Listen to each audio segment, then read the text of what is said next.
Hello guys, আসসালামু আলাইকুম। আজকে আমি আলু সিদ্ধ করে রাখছি। আলু দিয়ে মাছটা ভাগ করব।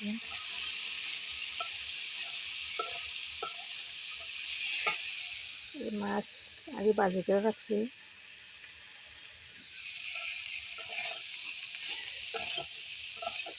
আলু আগে সিদ্ধ করে রাখা লাগে, অনেক আলু পুরানো আলু সিদ্ধ করে নেওয়া লাগে, তারপরে ভাগ করলে হবে।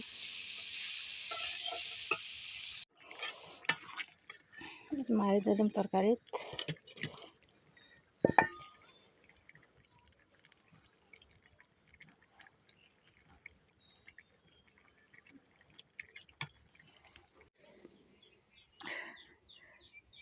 আমার রান্না শেষ আজকের মতো। এটি মাছ তরকারি আলু দিয়ে ভাগ করছি। এটি সুই পাতা, এই টাইলা, তারপরে মাছ সাথে দিয়া মাছ বাজা করে রাখছি। তার ভিতরে বাইকটা করতে না উঠি। যেটি মাছ আগে মানে বাজি করে রাখছিলাম, কাটা বাচ্চা নিয়েছি, তারপরে কাঁচামরিচ টাইলা দিয়েছি, তারপরে সুই পাতার ভর্তা। এই যে এটি মাছ এই আগে মানে অনেক ভালো করে বাজা করে লইছি, কাটা বাচ্চা নিয়েছি, তারপরে কাঁচামরিচ টাইলা নিছি আগে। এটি হচ্ছে সুই পাতা, মানে টাইলা নিছে অডিও।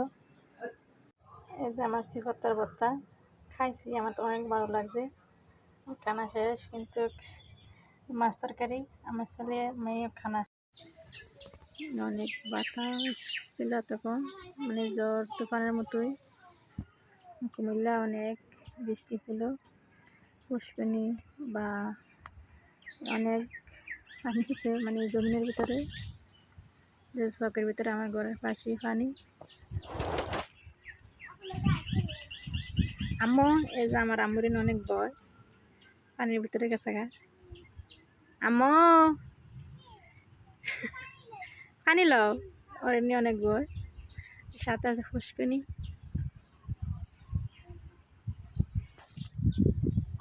তারপরে জামগর পাশে নারকেল গাছ অনেক সুন্দর লাগে, মানে বাতাস অনেক। কুমিল্লা মানে বেশি তুফান হয় না, বাড়িঘর ভাঙে না, নদী কোনো সমস্যা করে না, কিন্তু পানি হয় বা বৃষ্টি হয়, ঝড় তুফানে অনেক। আম্মু আয় পড়ো।